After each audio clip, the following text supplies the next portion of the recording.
Good morning. તો સવારમાં આપણે ઉઠી ગયા છીએ અને તનયભાઈ સૂતા છે હજી ને જો આપણે ગાય માતા પણ ઊભા થઈ ગયા છે ને આપણે તો એનાથી વાહે ઊભા થયા છીએ। ગાયમાં આપણાથી પહેલાં ઊભા થઈ ગયા છે કેમ કે એને હવે પેટની પૂજા કરવાની છે। અને તનયભાઈ જો તનય એને ઉઠવું નથી અને જો હવે એની પેટની પૂજા થાય છે આપણી ગાયની। એટલે મારી માં આવી ગયા છે ચરો લઈ અને ચરો નાખે છે અને આપણી મોટી ગાયને નાખી દીધો અને હવે આપણી આ નાનકડી બગુડીને નાખવાનો છે બગીબેનને। તો એને પણ ચરો નાખી દીધો અને હવે આપણે છાશ કરવાની છે અને આપણે આળસ થાય છે ઉઠવાનું કેમ કે માના ઘરે હોય ને એટલે જરાક આળસ થાય ને આપણે નીકળી ગયા છીએ હવે આપણા ઝૂંપડીમાંથી બારા। આપણી દેશી ભાષામાં આપણી ઝૂંપડી કહેવાય ને એને। અને તનયભાઈ સૂતો છે અને આપણે જો આ ગાય છે આપણી અને આ છે આપણી બગુડી। હાય બગીબેનને અત્યારે રમવું નથી અને બોલવું પણ નથી। જો બગી, હાય બગી। બસ નકરું ખાવું સવારમાં ખાવાનું હોય એને ને આપણે તો હજી ઉઠ્યા છીએ એને તો ખાવાનું હોય। ને જો આ છે આપણી ગાય, જય ગાય માતા। એ પણ જો ચારો ખાય છે અને સુરજ દાદા એટલે પહોંચી ગયા છે। જય સુરજ દાદાની। અને આજનું વાતાવરણ કંઈક આવું છે આજનું તો જો વરસાદ જેવું થઈ ગયું છે અને વરસાદનું કાંઈ નક્કી નથી કહેવાતું ક્યારે વરસાદ આવી જાય તો એવું વાતાવરણ થઈ ગયું છે। જો તમે જોઈ શકો છો સુરજ દાદા પણ ઝાંખા દેખાય છે એટલા આમ નથી દેખાતા। અને જો આપણી બદામ, આ છે આપણી ગાવડી, જય ગાય માતા। ગાય પણ ડાય છે અને બગુડી પણ ડાય છે। અને હવે આપણે કરવાની છે છાશ। એટલે આપણે ત્યાં ટાયર મૂકી દીધું ને એના માથે જો મારા માં છે ને અહીંયા દહીં કાઢે છે મેહા માટે ને મેહાને દહીં ખાવું બહુ ભાવે એટલે એના માટે દહીં કાઢે છે। પાણી નિચારીને ફોદો કાઢે છે અને પછી એમાં પાણી નાખશે ને પછી એને છાશ મૂકશે। તો જો દહીં કાઢે છે અહીંયા, ઓછું કાઢજો માપમાં। અને હવે આપણે આમાં નાખશે દહીં અને પછી એમાં નાખશે પાણી। તો દહીં ઠલવી દીધું છે બધું અને હવે એમાંથી નાખવાનું છે પાણી નાખી અને એટલે થોડુંક વધારે થાય એટલે બીજા ઘણા બધા લેવા પણ આવે છે છાશ તો પછી બધાને આપવી પડે ને। અમે આવ્યા છીએ એટલે જરાક વધારે કરવી પડે નકર તો માપે થઈ જાય। અમારા તનયને મેહાને એને તો છાશ વગર તો હાલે જ નહીં એટલે એને છાશ જોઈ વધારે। અને અત્યારે રસોડામાં લાઇટ છે નહીં એટલે લાઇટ વહી ગઈ છે એટલે અંધારું છે। તો મારી માં પાણી નાખે છે હવે છાશમાં ને પછી છાશને મૂકવાની છે। તો જય દશામાં બોલો બધાય, જય ચામુંડા માતાજી। આ છે મારા બાપુનો મઢ માતાજીનો। જય રામદેવ પીર, જય વિષ્ણુ ભગવાન, દશામાની જય, ખોડિયાર માની જય, જય મહાકાળી માતાજી, જય ચામુંડા માતાજી, જય રાંદલમાં। ને આ છે મોરલાનું પીછું અને ગણપતિ દાદાની જય, જય ઓમ નમઃ શિવાય। તો આ જલારામ બાપાનો ફોટો છે ને આ બધું એનું નાનું એવડું ઝૂંપડું છે અને અહીંયા આપણે હવે છાશ મૂકવાની છે। તો છાશનો હાંડો મૂકી દીધો છે અને જો કેવું મસ્ત મજાનું તોરણ છે આ હાથેથી ગૂંથી અને અહીંયા ટીંગાયડું છે। અને મારી માં મોટર લઈને આવે છે। આપણે તો મોટર ઓલી હોય એટલે છાશ ઝાઝી ના હોય એટલે મોટર આવી જ આપણે હાલે નકર તો ઓલી મોટર જોઈ પણ હાથના હાલે એટલે જો મોટર મૂકી દીધી અને તનયભાઈ હજી સૂતા છે બસ જો એ હવે ઉઠવાની તૈયારીમાં છે। Good morning Tanay. અને મારી માએ મોટર ચાલુ કરી દીધી છે તમને બતાવું હમણાં જો ને એને બાંધી દઈને કે મોટર છે ને ભાગી ના જાય, કાંઈક મોટર ભાગી જશે પાછી. તો જો મોટર ચાલુ કરી દીધી. લે લાઇટ વહી ગઈ, મોટર ચાલુ કરી તો લાઇટ વહી ગઈ. તો હા આવી એ થઈ ગઈ ચાલુ. તમે જોઈ શકો છો, જો નીચે ફરે છે મોટર. જો મોટરે ફરવા માંડી તો એટલે તો કહેતી હતી કે મોટર ભાગી ન જાય એટલા માટે બાંધી દીધી મોટરને.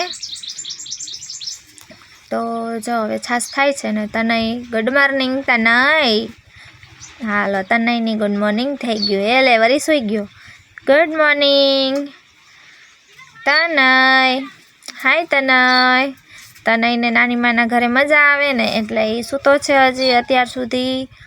અને જો આપણે તો ઉઠીને બસ વિડીયો ઉતારવાનો હોય આપણે, એટલે વિડીયો ચાલુ કરી દીધો છે. અને આજનું વાતાવરણ જોઉં તમે, વાદળા વાદળા વાદળા, ફૂલ વાદળા હો. અને જો આપણે છે ને વરસાદ જેવું થઈ ગયું છે એટલે હવે આપણે ઝારને ઢાંકી દેવાની થાય છે. અચાનક વરસાદ જેવું આમ થઈ ગયું. સવારનું હતું થોડુંક અને આ જરા ફરી વધારે થઈ ગયું એટલે હવે આપણે ઝારને ઢાંકી દઈ. તો મારા બાપુએ લઈ લીધો છે કાગળ અને હવે આપણે આમાં ઢાંકવાનું છે કાગળ. તો ગાય જો હજી ખાય છે એને ફરી વાર ચારો નાખી દીધો છે એટલે એ ખાય છે. સૂરજ દાદા વયા ગયા ઊંચા, પણ એ દેખાતા નથી કેમ કે વાદળા આવી ગયા છે. અને કાગળ લાંબો કરી દીધો છે મારા બાપુએ, એટલે હવે આપણે છે ને એનો છેડો પકડી અને જવા દઈએ એમથી આમ, એટલે ઢંકાઈ જાય. ને ત્યાં તો ગાય માતા કહે કે તમે એમ કાગળ ઢાંકી દો ક્યાંથી હાલે, વરસાદ તો આવવાનો નથી. તો એ તો ગાય કાગળની માથે ચડી ગઈ એટલે ગાયને હવે હટાવવી પડશે. ઈ હટતી નથી. બાપુ પણ હટાડે છે પણ એ તોય ગાય હટતી નથી કે તમે એમ ન ઢાંકી દો, વરસાદ આવશે નહીં ગાય માતા. ત્યાં તો પછી ગાય માતા હટી ગયા અને આપણે છે ને હવે ઢાંકવાનો છે. એટલે આપણે આ પકડી લીધો છે છેડો. એક છેડો પકડી અને આપણે જવા દેવાનો છે ઊંચો કાગળને. તો ચાલો આપણે ઢાંકી દઈ.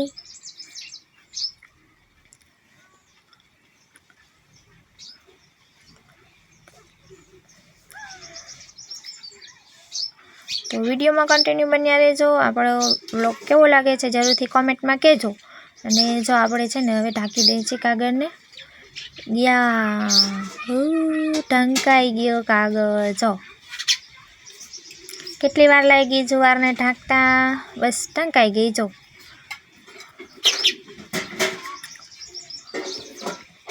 તો આપણે છે ને હવે ઢાંકી દીધો છે અને આપણે રાજી થતાં થતાં હવે આ બાજુ આવી ગયા કેમ કે આપણી જાર ઢંકાઈ ગઈ છે. એટલે હવે વરસાદ આવે ને તોય પણ વાંધો નથી. એટલે અમે બે બાપ દીકરીએ થઈને કામ બધું પતાવી દીધું અને હવે મારા મા અહીંયા ખાવાનું કરીને એને ખાઈ લીધું. ને આપણે હવે જાય બટેકા નહીં ખાતા ચડવા, એટલે બટેકા પણ શેકાઈ ગયા છે. અને જો આપણો કાગળ ઢંકાઈ ગયો ને અહીંયા આપણે મધ છે, મધ. જો મધમાખી પણ આવી ગઈ છે, મધ પણ અહીંયા બેસી ગયું છે. મસ્ત મજાનો પૂળો કર્યો છે અને હવે મોટો થશે. હજી તો આવી છે, શરૂઆત થયું છે. અને જો હું ને મારા બાપુ થાકી ગયા ને એટલે અમે અહીંયા બેસી ગયા ને અચાનક અમારે જવાનું થયું છે ફૂંકણીમાં, એટલે કે ઠેઠર આવવાનું છે. અને જો આ એડા છે ને, આ એડા વાટી લીધા છે અને એડાનો ઢગલો કરી લીધો છે અને એડી જ કાઢવાની છે અમારે. તો જો હજી આવી કોક એડીના છે એ પછી કાઢી લઈશું. અત્યારે હેલર આવે છે અચાનક એટલે અમારે જવાનું છે હવે એડી કાઢવા. તો જો અમે એડી કાઢવા પહોંચી ગયા છીએ અને હમણાં તમને અમારો ઢગલો બતાવું. અને રસ્તામાં અમને મળી ગયું છે સરંગવાની શીંગું, તો તમને બતાવું જો હમણાં. આ છે મરચાં અને આ છે એડીનો ઢગલો જો. અને સામે હાલે છે ફૂંકણી, એ હમણાં અહીંયા આવશે. અચાનક જ કાઢવાનું થયું, ત્યાં આવી એટલે આપણે અહીંયા પણ કાઢવાની છે. અને હવે જો મળી ગયા છે આપણે સરંગવાની શીંગું. આપણે સરંગવાની શીંગું માટે ઘણી જગ્યાએ આપણે ગોથા મારતા હોય કે આપણે મળતા નથી. આ જો સરંગવાની શીંગું કેટલી લટકે છે. વાવ, કેટલો મસ્ત વ્યૂ પણ આવે છે, સરસ મજાનો.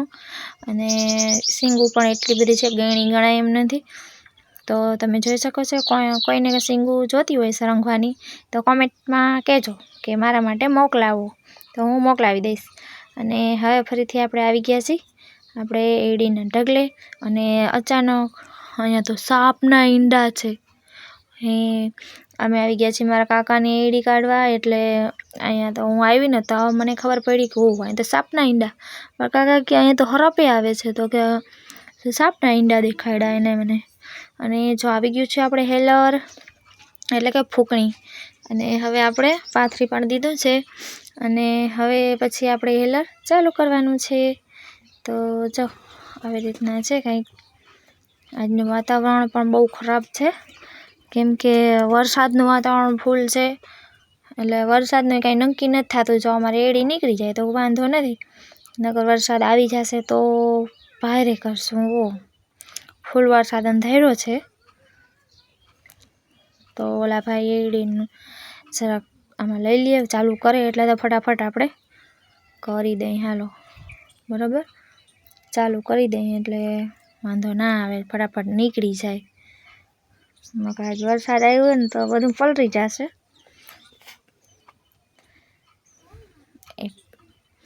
તો જો આવી રીતના છે. એ ભાઈ વિચાર કરે છે કે હાંકું કે ન હાંકું. વરસાદ આવવાનું ટાણું થઈ ગયું છે ને એટલે. હવે ભાઈ હાંકો ને ફટાફટ ચાલુ કરો, એટલે અમારે અહીંયા ફટાફટ થઈ જાય તો વાંધો ના આવે, નીકળી જાય. તો જો વાદળા પર ફૂલ છે, જો દેખાય છે તમને. આ ઢગલો અવડો મોટો છે એ કાઢવાનો છે.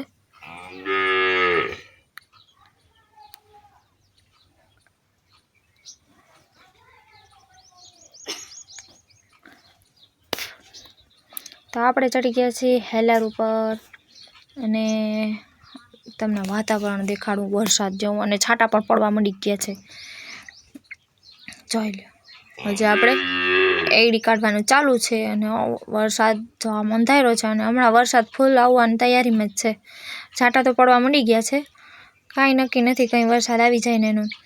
અને આપણે ફટાફટ તગારા પણ દેવાના ચાલુ છે, અને વિડીયો પણ ઉતારવાનું ચાલુ છે. જો આટલી એડી રહી છે, હવે જો નીકળી જાય તો કામ થઈ જાય, નકર પછી હાવ પલાળશે. છાંટા પડવા માંડી ગયા છે, ચાલુ તો થઈ જ ગયા છે. અને જો આપણે ચડી ગયા છીએ ઉપર, એટલે ઉપરથી વ્યૂ પણ સારો આવે ને આપણે તો ઉપર મજા આવે. ખાલી તગારા લઈ અને ઠલાવવાના છે. આ બધાને નીચેથી મહેનત કરવાની છે. આપણે બસ મસ્ત મજાના ઉપર ઊભા છે ને તગારા નાખવાના ખાલી ઊભા ઊભા. તો જો આવી રીતના છે અમારું કામ વાડીનું. અને વાતાવરણ તો બહુ ખરાબ છે અત્યારે, એટલે આપણે ફટાફટ માંડી. તો મિત્રો વરસાદ પણ આવી ગયો અને અમારું કામ અધૂરું રહી ગયું છે. જો વરસાદ આવી ગયો એટલે ઘણું બધું અમારે રહી ગયું, પલળી ગયું છે એમ. જો એડી જેટલી નીકળી હતી ને એટલી બધી ઢાંકી દીધી. અને આ વાતાવરણ જો બધું આમ વયું ગયું છે અત્યારે, પણ અહીંથી થઈને ગયું છે. આ બુંગણ પલળી ગયું છે, ટૂંકમાં પલાળી ગયો બધું ને ખરાબ કરી ગયો. બાકી તો કાંઈ છે નહીં એટલું બધું. એટલે આપણે થોડા પલળી જાય એવો વરસાદ હતો, એટલે આપણે આ હેલરમાં તો હાલે નહીં. એટલે એ બધું અમારું હવે કામ ડખે ચડી ગયું. એટલે જા એડી પલળી ગઈ. આ બધી કાઢે છે બારે, હવે કાઢવી પડશે બારે. અંદર જાતી જ નથી, બહાર જ કાઢવી પડે છે. એટલે હવે બધી બહાર કાઢે છે. શું થાય લે, હવે વરસાદ આવી ગયો એટલે હવે મારે પલળી રહ્યું, એટલે બધું માથે પડ્યું બધું. જો આ વરસાદનું વાતાવરણ, હજી પણ વાદળા છે ને આ જગ્યા ઉપર વરસાદ હજી છાંટા પડતા હશે. ને હજી આ બાજુ આવું છે. જો જા ઢગલો કર્યો, આટલું બધું પીલવાનું ને બધું રહી ગયું, પલળી ગયું એમ. ખબર નહીં જ ક્યારે કુદરતને પણ શું કરવાનું છે. ના ચોમાસાની મોસમ લેવા દીધી, અને ના શિયાળાની મોસમમાં એવું જ કર્યું. ને સરંઘો જો હજી કોઈને સરંઘો જોતો એટલે લઈ જાજો. જોઈ લ્યો વાદળા જ છે રોગા. હજુ ક્યારે ખેડૂતની હાલત બહુ ખરાબ છે, કેમ કે આ માવઠું એવું થયું અને ચોમાસામાં એવું થયું. ચોમાસામાં જ્યાં માંડવી કાઢી ત્યાં આવું થઈ ગયું વરસાદ, અને અત્યારે જે આમ શિયાળાની મોસમ કાઢી છે તો એ વરસાદ જોઈ લ્યો આ બધું પલળી ગયું છે. આ બધું ફૂંકણીમાં છે ઉપર, પણ એ જો જાતું નથી, અંદર નથી જાતું જ નહોતું અંદર જ. એટલું પલળી ગયું છે, એટલો વરસાદ હતો. એટલે તો આ બધું બગાડી ગયું અમારું, થોડુંક રહી ગયું. અને હવે સૂરજ દાદા પણ દેખાઈ ગયા છે અને તડકો પણ થઈ ગયો છે. અને આપણે નાહી ધોઈને રેડી થઈ ગયા છીએ. ને આપણે થાર ગાડી પડી છે, તનઈને ઢીંગું પણ રમે છે. અને જા તડકો થઈ ગયો છે તો આપણે પણ નાહી ધોઈને રેડી થઈ ગયા છીએ. ને આજનો બ્લોગ અહીંયા પૂરો કરવાનો છે. તો કેવો લાગ્યો જરૂરથી કહેજો કોમેન્ટમાં. તો જય માતાજી, જય દ્વારકાધીશ, આવજો.